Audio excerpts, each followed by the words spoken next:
দর্শক শুনছিলেন mercantile bank সংবাদ শিরোনাম, এবার বিস্তারিত। লাইসেন্স না নিয়েই চলছে বহু ক্লিনিক ও ডায়াগনস্টিক সেন্টার। অবৈধ এসব প্রতিষ্ঠানে সেবা নিতে যে ঝুঁকিতে পড়ছেন রোগী, হচ্ছেন প্রতারিত। বছরের পর বছর এসব চললেও লোক দেখানো অভিযান ছাড়া পদক্ষেপ নেই কর্তৃপক্ষের। ঢাকার সিভিল সার্জন জানান আবারও হবে অভিযান। বিশেষজ্ঞরা বলছেন কঠোর ব্যবস্থা আর সর্ষের ভেতরে ভূত তাড়াতে না পারলে অভিযানে কোনো কাজ হবে না। স্বাস্থ্য খাতের বেহাল দশা নিয়ে দীপ্তচন্দ্র পালের ধারাবাহিকের আজ দ্বিতীয় পর্ব, ছবি তুলেছেন আলাউদ্দিন আলী। রাজধানীর সদরঘাটে প্রায় ১০০ বছর ধরে সেবা দিয়ে আসছে বেসরকারি প্রতিষ্ঠান ঢাকা ন্যাশনাল মেডিকেল ইনস্টিটিউট হাসপাতাল। অথচ ৫০০ শয্যার এই হাসপাতালের নেই স্বাস্থ্য অধিদপ্তরের লাইসেন্স। আমাদের ট্রেড লাইসেন্স, ড্রাগ লাইসেন্স এগুলো আছে। আমরা হসপিটালের যে লাইসেন্সের জন্য আমাদের আবেদন করা আছে, পরিবেশ অধিদপ্তরের জন্য আবেদন করা আছে। আমি এখনও অফিসিয়ালি দায়িত্বভার গ্রহণ করিনি, মাত্র ২-৩ দিন হয়েছে আমাকে চিঠি দেওয়া হয়েছে। আমি দায়িত্বভার গ্রহণ করবার পর আপনি যে বিষয়টি বলেছেন, আমি এই বিষয়টি জানার চেষ্টা করব। রাজধানীর কচুক্ষেতে রজনীগন্ধা সুপারমার্কেট যেন অবৈধ হাসপাতালের আখড়া। এই যেমন রেইনবো ডায়াগনস্টিক সেন্টার। লাইসেন্স পাওয়ার যোগ্যতা না থাকায় ৫ বছর ধরে অবৈধভাবে চলছে। চিকিৎসা চলে মেয়াদ উত্তীর্ণ রিএজেন্ট দিয়ে। খালি প্যাডে চিকিৎসকের সই নিয়ে দেয়া হয় পরীক্ষার রিপোর্ট। রিপোর্ট দেখার পরে সাইকেল ছিল ডাক্তার না করলে তো আমরা করতে পারি না, আমি করবো না, তাহলে তো আমাদের সম্ভব হয় না। খালি প্যাডে এখানে সই করা আপনি কাগজ পেয়েছেন, সেইটা তার বা এদের কোনো সমস্যা হতে পারে। ভবনের অন্য ক্লিনিক ও ডায়াগনস্টিক সেন্টারেরও একই অবস্থা। আমাদেরকে বলা হয়েছে ক্যান্টনমেন্ট বোর্ড থেকে যে আমাদের ট্রেড লাইসেন্স টানানো থাকতে হবে। আমরা তো স্বাস্থ্য অধিদপ্তর আমাদের কাছে কোনো নোটিশ দেয় না। রাজধানীর বাইরের চিত্র আরো ভয়াবহ। কেরানীগঞ্জের বাংলাদেশ লাইফ কেয়ার হাসপাতাল লাইসেন্সের আবেদন করেই শুরু করে দিয়েছে ব্যবসা। অথচ সাইনবোর্ডে ঠিকই লিখে রেখেছে লাইসেন্সের নম্বর। হাসনাবাদে ইরাজি ডায়াগনস্টিকেরও লাইসেন্স নেই, তারপরও নানা অজুহাত মালিকের। আসলে আমরা যেটুকু করতেছি এটা হচ্ছে নিজেদের মেশিনারিজগুলোকে একটু রান রাখার জন্য, যে আমার যে রিএজেন্টগুলো কেনা আছে তো ওটাকে একটু রান করার জন্য আমি টুকটাক কিছু নিজেদের আত্মীয় স্বজন যদি আসে তখন সেগুলো একটু করি। সিভিল সার্জন জানান অবৈধ ক্লিনিক হাসপাতালের বিরুদ্ধে আগেও অভিযান হয়েছে। ঈদের আগে আমরা 4টা জায়গায় অভিযান করেছি। এর মধ্যে ফাউন্ডারে হাসপাতালে এরকম এদের ছিল না, ইরাজিতে ছিল না, ওদেরকে আমরা জরিমানা করে আসছি। তো তারপরে যদি তারা চালু রাখে এরকম কোনো খবর পায় আমরা আবার যাবো। আমি খুব দ্রুত উইদিন 7 দিন বা 10 দিনের মধ্যেই আমি ব্যবস্থা নিব। লোক দেখানো অভিযানে আস্থা নেই জনস্বাস্থ্য বিশেষজ্ঞদের। হাসপাতাল ডায়াগনস্টিক সেন্টারকে আমরা যখন অনুমোদন দিচ্ছি, তাহলে সেই মান নিয়ে সে অনুমোদন নিচ্ছে কিনা, আর অনুমোদন ছাড়া কেউ যেন চালু করতে না পারে, তাহলে সেইটার একটা আমাদের মনিটরিং সিস্টেম করতে হবে। এবং আমাদের প্রয়োজনে আমাদের অন্যান্য বিভাগগুলোর সাথে সমন্বয়টা এমনভাবে করতে হবে যেন কার্যকরী সমন্বয় হয়। একটা নামকাস্তে একটা চিঠি দিলাম, সেটাই সমন্বয়ের জন্য যথেষ্ট নয়। অবৈধ ক্লিনিক হাসপাতাল বন্ধে নতুন স্বাস্থ্যমন্ত্রী কঠোর হবেন, এমনটাই আশা সংশ্লিষ্টদের। দীপ্তচন্দ্র পাল, RTV, ঢাকা। ব্যাটারি চালিত অটোরিকশা বন্ধ নিয়ে অনেক দিন ধরেই বিভিন্ন মহলে কথা উঠছিল।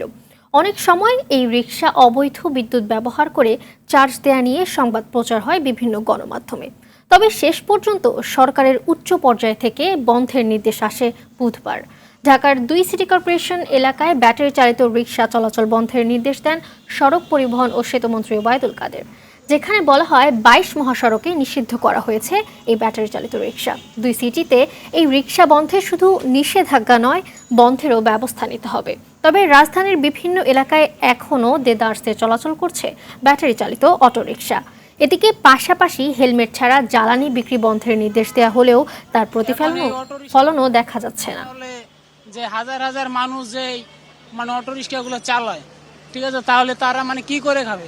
রিক্সা চলা ঠিক না, কিন্তু কত হলো যে আমাদের সরকার এই তো আবার এগুলিরে ইম্পোর্ট করে আইনা করতেছে। ইম্পোর্ট বন্ধ করে দেখ, এগুলো বন্ধ হয়ে যাবে। আর যদি ইম্পোর্ট বন্ধ করতে না পারে তাহলে তাদেরকে একটা লাইসেন্সের ব্যবস্থা করে দেখ। এটা তো গভর্নমেন্টের একটা রাজস্বের ব্যবস্থা হবে। দর্শক, এই বিষয়ে জানাতে রাজধানীর ধানমন্ডি এলাকা থেকে সরাসরি যোগ দিচ্ছেন সহকর্মী সাকিবুর রহমান। সাকিব, ব্যাটারি চালিত রিকশা বন্ধে কি উদ্যোগ দেখছেন, আর এ নিয়ে সাধারণ যাত্রীরা কি বলছেন? আর এছাড়াও জানাবেন যে নো হেলমেট নো ফুয়েল নীতি কার্যকর হয়েছে কিনা।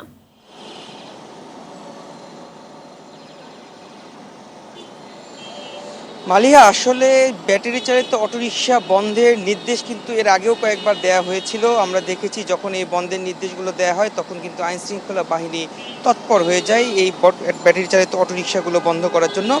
গতকালকেও কিন্তু সড়ক পরিবহন সেতু মন্ত্রী ওবায়দুল কাদের তিনি নির্দেশ দিয়েছেন 2 সিটি কর্পোরেশন এলাকায় কোনো ধরনের ব্যাটারি চালিত অটোরিকশা চলতে দেয়া হবে না এবং সেইখানে কিন্তু সেটি বন্ধে কার্যকরী যে ভূমিকা সেটি রাখতে বলা হয়েছে আইনশৃঙ্খলা বাহিনী অর্থাৎ ট্রাফিক বিভাগকে। কিন্তু আমরা দেখেছি যে সকাল থেকে যেমন প্রতিদিন যেমন ব্যাটারি চালিত অটোরিকশা চলাচল করে ঠিক তেমনিভাবেই কিন্তু চলাচল করছে রাজধানীর একটি ব্যস্ততম এলাকা ধানমন্ডি। এই ধানমন্ডির প্রতিটি রাস্তাতেই কিন্তু এই ব্যাটারি চালিত অটোরিকশাগুলো চলাচল করে প্রধান যে সড়ক তার বাইরের যে রাস্তা সেগুলোতে, এবং তাদের যে নিয়ম আগে বলা ছিল যে রাত 9টা পর্যন্ত তারা প্রধান সড়কে উঠতে পারবে না, সেই নিয়ম মেনেই তারা এখনও চালাচ্ছেন। তবে এটা নিয়ে কিন্তু মিশ্র প্রতিক্রিয়া রয়েছে, যাত্রীদের মধ্যেও রয়েছে এবং যারা ব্যাটারি চালিত অটোরিকশা চালক রয়েছে তাদের মধ্যে রয়েছে যে তাদের একটি কর্মসংস্থানের ব্যবস্থা করতে হবে, তারপরে এগুলো বন্ধের যে ব্যবস্থা সেটি নিতে হবে। আসলে কর্মসংস্থানের ব্যবস্থা না করে এমন করে বন্ধ করে দিলে লাখ লাখ মানুষ তারা তাদের যে উপার্জন ব্যবস্থা ছিল সেটি বন্ধ হয়ে যাবে, তারা তাদের পরিবার নিয়ে চলতে পারবে না, এমনটি তারা বলছেন। আমরা পাশাপাশি কিন্তু দেখেছি যে অনেক প্রতিবন্ধী ব্যক্তি অর্থাৎ পায়ে যাদের সমস্যা তারা কিন্তু যেহেতু এই অটোরিকশাটি হাত দিয়ে কেবল চালানো যায় তারা এইভাবেই কিন্তু সেটি চালাচ্ছে। এবং যে আরেকটি বিষয় এসেছে নো হেলমেট নো ফুয়েল, এটি আসলে কিন্তু রাজধানীতে বেশিরভাগ আমরা যারা মোটরসাইকেল চালক রয়েছে তাদেরকে দেখি যে বেশিরভাগই কিন্তু মোটরসাইকেল চালকরা হেলমেট ব্যবহার করে। সড়ক পরিবহন মন্ত্রী কিন্তু গতকালকেও বলেছেন রাজধানীর বাইরে বিশেষ করে এই হেলমেটের ব্যবহারটি একেবারেই কম হয় এবং যার ফলে কিন্তু সড়ক দুর্ঘটনা এবং মৃত্যু ঝুঁকি বেড়ে যায়, যার ফলে কিন্তু উদ্যোগ নেওয়া হয়েছে যে হেলমেট না পরে গেলে তাদেরকে কোনো ধরনের যে তেল সেটি দেয়া হবে না এবং সেটিতে কার্যকরী ভূমিকা কিছুদিন আগে থাকলেও এখন কিন্তু আমরা পাম্পগুলোতে এ ধরনের কোনো লিফলেট দেখি না, কোনো ব্যানার দেখি না যে হেলমেট না থাকলে তিনি তেল নিতে পারবেন না। যেহেতু গতকাল ঘোষণা দেওয়া হয়েছে সেই ঘোষণার পরবর্তীতে কিন্তু আজ থেকে হয়তো বা আবারও সেই কার্যক্রমগুলো শুরু হবে। আমরা পরবর্তী সংবাদে দর্শকদেরকে সেখান থেকে সেই কার্যক্রমগুলো দেখানোর চেষ্টা করব। আসলেই হেলমেট ছাড়া কোনো ব্যক্তি গেলে তাদেরকে তেল দেয়া হচ্ছে কিনা বা তারা কোনো ধরনের সেখানে সতর্কতা বার্তা দিয়েছে কিনা যে হেলমেট ছাড়া কেউ আসলে তাকে তেল দেওয়া হবে না। তো এই ছিল আমার কাছে ধানমন্ডি থেকে সর্বশেষ। মালিহা, ধন্যবাদ আপনাকে।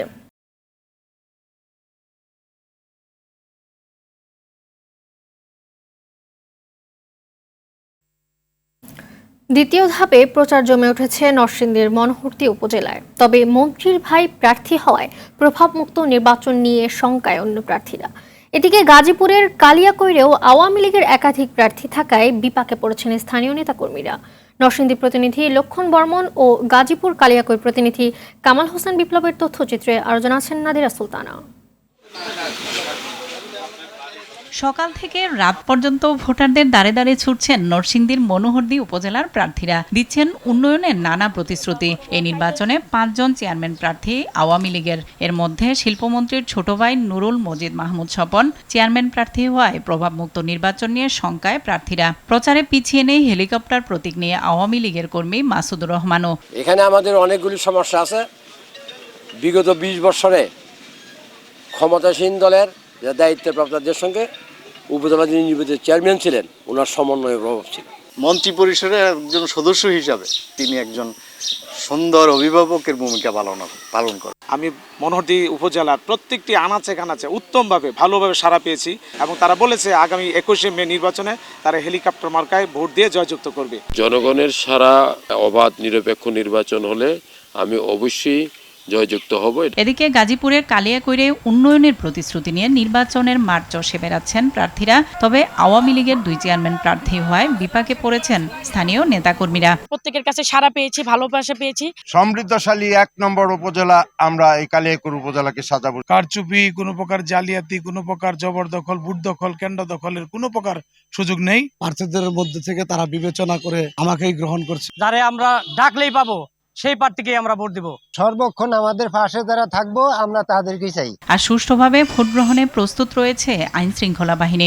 আমরা যে ধরনের আশা করি যে সুস্থ নির্বাচন করার জন্য যত ধরনের পরিস্থিতি থাকা দরকার যে পরিমাণ সেটা আমাদের বিদ্যমান আছে। আগামী 21 মে এই 2 উপজেলায় ভোট গ্রহণ অনুষ্ঠিত হবে। নাদিরা সুলতানা, RTV। দর্শক, দ্বিতীয় দফায় বাগেরহাটে 3টি উপজেলা নির্বাচন হবে। সেখানকার পরিস্থিতি জানাতে সরাসরি যোগ দিচ্ছেন সহকর্মী শামসুর রহমান। শামসুর, শেষ সময়ের প্রচারে প্রার্থীরা কোন বিষয়গুলোকে গুরুত্ব দিচ্ছে জানাবেন আমাদের। আপনি যেমনটি বলছিলেন, বাগেরহাটের যে এক সংসদীয় এক আসন, এই আসনটি কিন্তু চিতলমারী, মোল্লাহাট এবং ফকিরহাট নিয়ে গঠিত। এই দ্বিতীয় দফে যে উপজেলা পরিষদ নির্বাচন হবে, এই দ্বিতীয় দফে উপজেলা পরিষদ নির্বাচনে কিন্তু এই 3টি উপজেলা নিয়েই নির্বাচন হবে এবং এই 3টি উপজেলায় কিন্তু প্রচার এখন শেষ পর্যায়ে রয়েছে। প্রার্থীরা সকাল থেকে কিন্তু গভীর রাত পর্যন্ত ভোটারদের দ্বারা দ্বারা যাচ্ছেন এবং তারা ভোট প্রার্থনা করছেন। তারা বলছেন যে উন্নয়নের নানা প্রতিশ্রুতি দিচ্ছেন এবং বলছেন যে তারা নির্বাচিত হলে জনগণের পাশে থাকবেন। তবে ভোটার যারা আছেন তারা কিন্তু বলছেন যে তারা শান্তিপূর্ণ নির্বাচন চান এবং শান্তিপূর্ণ নির্বাচনের মাধ্যমে যিনি বিজয়ী হবেন তারা তাদেরকে মেনে নেবেন এবং একটা অবাধ, সুষ্ঠু, নিরপেক্ষ নির্বাচনে তারা যেন ভোট মাঠ কেন্দ্রে যেতে পারেন, এরকম তারা কিন্তু আমাদের বলেছেন। তারা কিন্তু এবার প্রশাসনের কাছে এই ধরনের সহায়তা চেয়েছেন। আমি জানিয়ে রাখি, ফকিরহাটে যে উপজেলা, ফকিরহাট উপজেলা কিন্তু 3জন চেয়ারম্যান প্রার্থী রয়েছে, ভাইস চেয়ারম্যান প্রার্থী রয়েছে 4 জন এবং মহিলা ভাইস চেয়ারম্যান প্রার্থী রয়েছে 2 জন। মোল্লাহাটে কিন্তু একইভাবে 2 জন চেয়ারম্যান প্রার্থী, 3 জন ভাইস চেয়ারম্যান প্রার্থী এবং 4 জন কিন্তু মহিলা ভাইস চেয়ারম্যান প্রার্থী রয়েছেন এবং চিতলমারিতে কিন্তু 3 জন করে প্রার্থী রয়েছেন। তারা কিন্তু মাঠ ছুটে বেড়াচ্ছেন এবং এই মুহূর্তে কিন্তু নির্বাচনী প্রচারণা তারা বলছেন যে শেষ মুহূর্তে তারা এসে পৌঁছেছেন এবং তারা সর্বোচ্চ চেষ্টা করছেন ভোটারদের কিভাবে তাদের ভোট কেন্দ্রে আনতে পারেন এবং তাদের পক্ষে কিভাবে ভোট নিতে পারেন, এই চেষ্টা কিন্তু তারা করছেন এবং হাড্ডাহাড্ডি লড়াই হবে। বিশেষ করে ফকিরহাট এবং চিতলমারিতে কিন্তু হাড্ডাহাড্ডি লড়াই হবে 2 প্রতিদ্বন্দ্বী প্রার্থীর মধ্যে। আমরা চিতলমারিতে 3 জন চেয়ারম্যান প্রার্থী রয়েছেন। আমরা জানতে পেরেছি যে দুপুর 12টায় একজন প্রার্থী, চেয়ারম্যান প্রার্থী, তিনি কিন্তু বাগেরহাট প্রেস ক্লাবের সংবাদ সম্মেলনের মাধ্যমে কিন্তু তার প্রার্থিতা প্রত্যাহার করবেন, এমনটি কিন্তু আমাদের অর্থাৎ নির্বাচন থেকে সরে দাঁড়াবে তিনি আমাদের জানিয়েছেন। এছাড়া অন্যান্য উপজেলাকে শান্তিপূর্ণ পরিবেশে ভোটাধিকার প্রয়োগ করতে পারবে এমনটাই বলছেন জেলা রিটার্নিং কর্মকর্তা, যিনি এই 3টি উপজেলা নির্বাচনের দায়িত্বে রয়েছেন, অরবিন্দ বিশ্বাস। তিনি কিন্তু বলছেন আমাদের যে নির্বাচনের যে সর্বশেষ যে পরিস্থিতি আর কিন্তু অনুকূলে রয়েছে এবং সব ধরনের পরিস্থিতি মোকাবেলায় প্রশাসন প্রস্তুত রয়েছে এবং যে কোনো ধরনের যে আইন শৃঙ্খলা রক্ষাকারী বাহিনী সব কিন্তু পর্যাপ্ত সংখ্যক নিয়োগ দেওয়া হয়েছে বলে তিনি আমাদের জানিয়েছেন। তো এটাই ছিল বাগেরহাট থেকে আমার কাছে সর্বশেষ। ধন্যবাদ আপনাকে। দেশের 5 বিভাগে আবারও তাপপ্রবাহের সতর্কবার্তা দিয়েছে আবহাওয়া অধিদপ্তর। বুধবার সন্ধ্যা 6টায় এই সতর্কবার্তা দেওয়া হয়েছে। 5টি বিভাগ হলো রাজশাহী, রংপুর, ঢাকা, খুলনা ও বরিশাল। আবহাওয়া অধিদপ্তর বলছে, জলীয় বাষ্প বেশি থাকায় এই এলাকাগুলোতে অস্বস্তিকর পরিস্থিতি সৃষ্টি হচ্ছে। চট্টগ্রাম বিভাগের কিছু এলাকা বাদ দিয়ে দেশের প্রায় সর্বত্র মৃদু থেকে মাঝারি তাপপ্রবাহ বয়ে যাচ্ছে। এই তাপমাত্রা আগামী শনিবার পর্যন্ত অব্যাহত থাকতে পারে। এ সময় তাপমাত্রা 36 থেকে 40 ডিগ্রি সেলসিয়াসের মধ্যে থাকতে পারে। এর মধ্যে সিলেট ও ময়মনসিংহ বিভাগে বৃষ্টি হতে পারে। এরপর আগামী রোববার থেকে তাপমাত্রা কমতে পারে। রবি বা সোমবার থেকে ঢাকা বিভাগ সহ বিভিন্ন স্থানে বৃষ্টির সম্ভাবনা আছে। এদিকে তীব্র গরমে চুয়াডাঙ্গা, মেহেরপুর, যশোর, রাজশাহীতে দুর্ভোগে আছেন মানুষ। বিশেষ করে খেটে খাওয়া মানুষ রয়েছেন দুর্ভোগে। দর্শক, তাপদাহের খবর জানাতে চুয়াডাঙ্গা থেকে সরাসরি যোগ দিচ্ছেন সহকর্মী জহির রায়হান। আবারও তাপদাহ শুরু হওয়ায় চুয়াডাঙ্গায় জনজীবনে কি প্রভাব দেখতে পাচ্ছেন জানাবেন।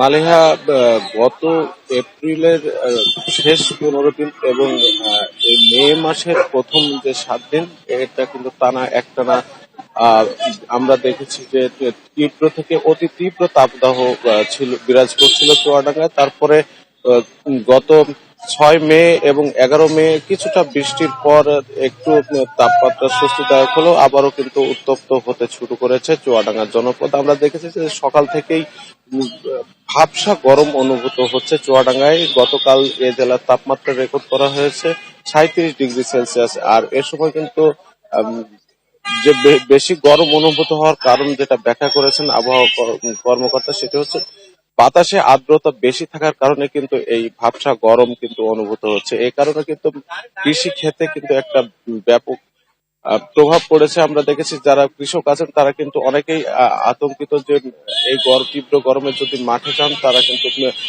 অসুস্থ হতে পারেন। এই কারণে কিন্তু তীব্র গরমে কিন্তু তারা মাঠে যেতে চাচ্ছেন না। এক্ষেত্রে কিন্তু যে বড় ধান আছে তারা কিন্তু আমরা দেখছি অনেকে রাতে ধান কেটে ঘরে তুলছেন। আর শ্রমজীবী মানুষ যারা আছেন তারা কিন্তু একটু ছায়া পেলে সেখানে বিশ্রাম নিচ্ছেন, কিছুক্ষণ কাজ করছেন, আবার কিছুক্ষণ বিশ্রাম নিচ্ছেন, এইভাবে কিন্তু তাদের দিন পার করছেন। আর মাঝে মাঝে তারা সড়কের পাশে যে ছোট ছোট দোকানগুলো আছে, শরবতের অস্বাস্থ্যকর যে শরবত আছে, সেই শরবত খেয়ে কিন্তু তারা একটু স্বস্তি খোঁজার চেষ্টা করছেন।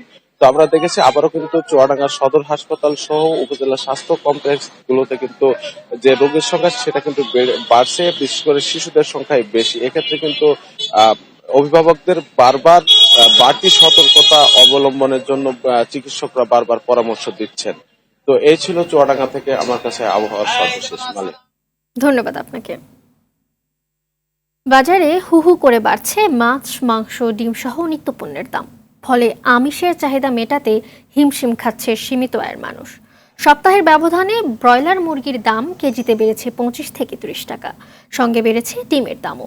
কিছুদিন আগেও 35 থেকে 40 টাকা হালির ডিম এখন খুচরা বাজারে বিক্রি হচ্ছে 50 টাকা হালি। ভারত থেকে পেঁয়াজ আমদানি শুরু হলেও প্রভাব নেই বাজারে, বরং 4 দিনের ব্যবধানে কেজিতে দাম বেড়েছে 10 টাকা। কোরবানির ঈদ সামনে রেখে যৌক্তিক কারণ ছাড়াই বেড়ে চলেছে সব ধরনের মশলার দাম। দর্শক, বাজার পরিস্থিতি জানাতে রাজধানীর কাউরান বাজার থেকে সরাসরি যোগ দিচ্ছেন সহকর্মী রফিকুল ইসলাম। রফিক, বাজারে ডিম, মুরগি এবং মশলার দাম বাড়ার কারণ হিসেবে ব্যবসায়ীরা কি বলছেন জানাবেন আমাদের।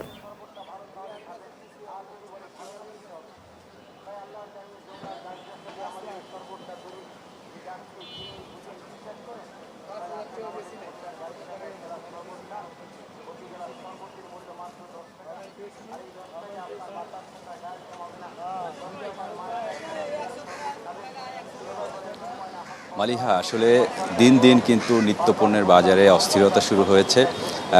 ঈদের আগে আসলে ব্রয়লার মুরগি এবং ডিমের বাজারে যে অস্থিরতা শুরু হয়েছিল তা কিন্তু এখনও থামেনি। আমি যদি আপনাকে একটু বলে রাখি, এখন বর্তমানে কারণ বাজারের এই খুচরা দোকানে ডিম বিক্রি হচ্ছে 50 টাকা হালি। কিছুদিন আগেও এই ডিম বিক্রি হয়েছে 30 থেকে 40 টাকা হালি, অর্থাৎ 120 টাকা ডজনের ডিম কিন্তু এখন বিক্রি হচ্ছে 150 টাকা, অর্থাৎ 1 ডজন ডিমে 30 টাকা বেড়ে গিয়েছে। এছাড়া ব্রয়লার মুরগি বিক্রি হচ্ছে আজকে কারণ বাজারে 220 থেকে 230 টাকা কেজি এবং সোনালিকা মুরগি বিক্রি হচ্ছে 360 থেকে 380 টাকা কেজি দরে। ঈদের আগে কিন্তু এই ব্রয়লার মুরগির দাম 240 থেকে 250 টাকা গিয়ে ঠেকেছিল। ঈদের পরে কিছুটা সহনশীল হলেও আবারও কিন্তু ব্রয়লার মুরগির দাম বাড়তে শুরু করেছে। এছাড়া গরুর মাংসের কথা যদি বলি, এখন বর্তমানে কারণ বাজারে গরুর মাংস বিক্রি হচ্ছে 770 টাকা কেজি দরে এবং খাসির মাংস বিক্রি হচ্ছে 1200 টাকা কেজি দরে, যা মাসখানেক আগেও 1100 টাকা কেজি দরে খাসির মাংস বিক্রি হচ্ছিল। 100 টাকা বেড়ে সেই খাসির মাংস এখন 1200 টাকা কেজি দরে বিক্রি হচ্ছে। এছাড়াও অন্যান্য সব ধরনের নিত্য পণ্যেই আসলে দাম বাড়তে দিকে। একবার আসলে যে পণ্যের দাম বাড়ছে সেই পণ্যের দাম কিন্তু আসলে কোনোভাবেই কমছে না। কোনো কোনো পণ্যের দাম 20 টাকা 30 টাকা বাড়লে দেখা যাচ্ছে সেই পণ্যের দাম 5 টাকা কমছে। এছাড়া আপনাকে একটু মশলার বাজারের কথা আপনাকে জানিয়ে রাখি, যেহেতু সামনে কোরবানির ঈদ, প্রতি বছরই আসলে কোরবানির ঈদকে সামনে রেখে মশলার দাম বাড়তে থাকে। যদিও এবছর মশলার দাম যে হারে বেড়েছে তা আসলে অনেক বেশি বলে আসলে ভোক্তারা বলছেন। বিশেষ করে আপনাকে জানিয়ে রাখি, কিছুদিন আগেও, সপ্তাহখানেক আগেও যে জিরা কেজি 700 টাকা বিক্রি হচ্ছিল, সেই জিরা আজকে বিক্রি হচ্ছে 850 টাকা কেজি। সবচেয়ে বেশি যে মশলার দামটা বেড়েছে সেটি হচ্ছে এলাচ। কিছুদিন আগেও 2200 টাকা কেজি দরে যে এলাচ পাওয়া যাচ্ছিল, আজকে কারণ বাজারে সেই এলাচ 3200 থেকে 3500 টাকা কেজি দরে বিক্রি হচ্ছে। এই যে হুট করেই যে এত টাকা দাম বেড়েছে, আসলে ভোক্তারা যেটি অভিযোগ করছেন যে আসলে একটি ব্যবসায়ী সিন্ডিকেট, যারা অসাধু ব্যবসায়ী, তারা আসলে এই কোরবানির ঈদকে সামনে রেখে অতিরিক্ত মুনাফা লাভের আশায় আসলে এই ধরনের পণ্যের দামগুলো বাড়াচ্ছে বলে অভিযোগ করছেন। পাশাপাশি সরকারের যে মনিটরিং ব্যবস্থা, সেই মনিটরিং ব্যবস্থাকে জোরদার করার দাবিও আসলে তারা জানাচ্ছেন। মালিহা, এই ছিল আসলে রাজধানীর কারণ বাজার থেকে বাজার পরিস্থিতির সর্বশেষ তথ্য। ধন্যবাদ আপনাকে। আন্তর্জাতিক সংবাদ।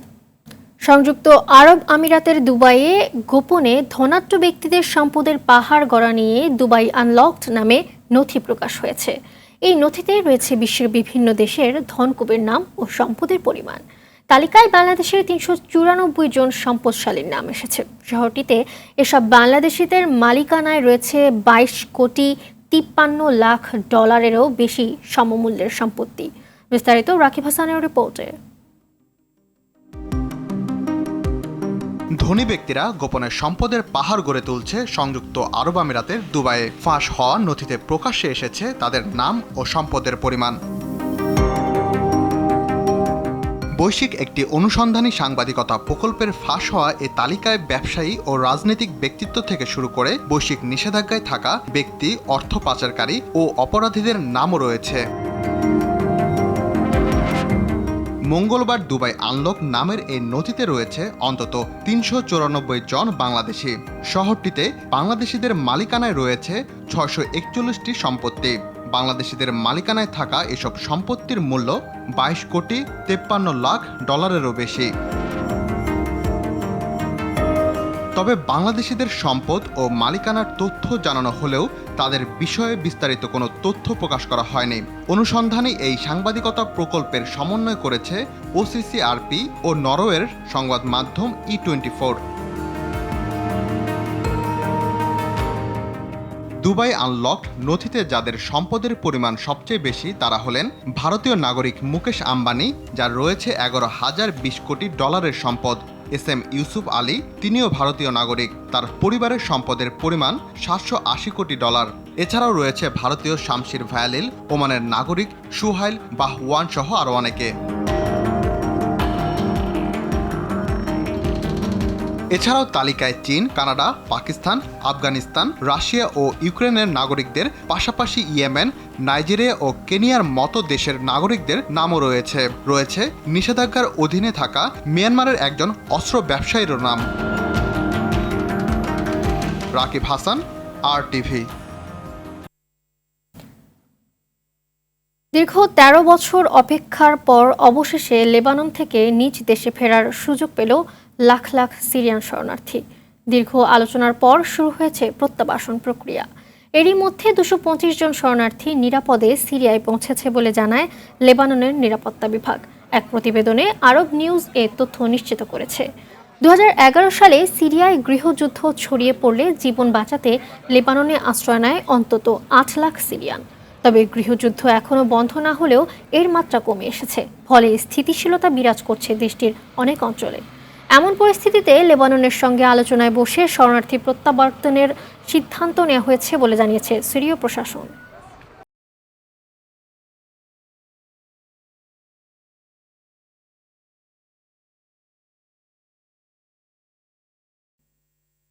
খেলার খবর, ক্রিকেট প্রসঙ্গ। টি-20 বিশ্বকাপে অংশ নিতে ঢাকা ছেড়েছে বাংলাদেশ দল। হযরত শাহজালাল আন্তর্জাতিক বিমানবন্দর থেকে রাত ১টা ৪০ যুক্তরাষ্ট্রের উদ্দেশ্যে উড়াল দেয় টিম টাইগার্স। ফ্লাইট ধরতে রাতে বিমানবন্দরে একে একে উপস্থিত হন ক্রিকেটাররা। প্রধান কোচ হাতুরু সিংহের সহ কোচিং স্টাফ ও খেলোয়াড়দের সবাই যান এই বহরে। শুধু spin bowling coach Mushtaq Ahmed পরে দলের সঙ্গে যোগ দেবেন। এমিরেটস এয়ারলাইন্সের ফ্লাইটটি দুবাইতে ট্রানজিট হয়ে যুক্তরাষ্ট্রের হিউস্টনে অবতরণ করবে। বিশ্বকাপের আগে স্বাগতিক যুক্তরাষ্ট্রের বিপক্ষে ৩ ম্যাচের টি-20 সিরিজ খেলবে বাংলাদেশ। ৮ জুন শ্রীলঙ্কার বিপক্ষে ম্যাচ দিয়ে টি-20 বিশ্বকাপ অভিযান শুরু করবে টাইগাররা। দেশ ছাড়ার আগে বাংলাদেশ দলের কোচ ও অধিনায়ক জানিয়েছেন, বিশ্বকাপে টাইগারদের প্রাথমিক লক্ষ্য গ্রুপ পর্ব পার হওয়া। সকালের সংবাদ এ পর্যন্তই। সবশেষ সংবাদ জানতে যে কোনো মোবাইল ফোন থেকে 24141 নম্বরে ডায়াল করুন। মধ্যাহ্নের সংবাদ 12টায় দেখার আমন্ত্রণ রইল। ধন্যবাদ সবাইকে।